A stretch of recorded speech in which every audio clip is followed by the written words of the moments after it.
भारत के लिए दो राजधानियां होनी चाहिए, ये विचार सबसे पहले आजाद भारत के इस डिस्कोर्स में लाने वाले व्यक्ति थे डॉक्टर भीमराव अंबेडकर जी।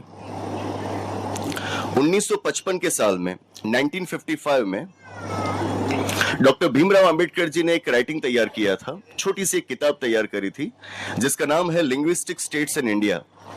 आपको पता होगा कि जब हम आजाद हुए हमें पता नहीं था कि राज्य किस आधार पर बनाया जाए।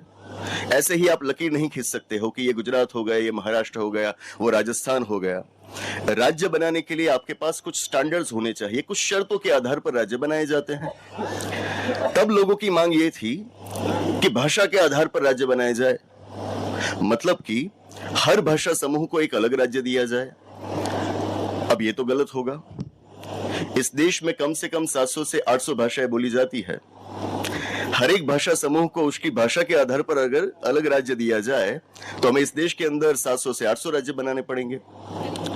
550 के करीब वो रियासतें हुआ करती थी आजादी के वक्त, उनको मिलाकर हमने एक बड़ा भारत देश बनाया। अब उसी भारत देश के अंदर अगर हम 700 से 800 राज्य बनाते हैं भाषा के आधार पर, वो कितना गलत होगा।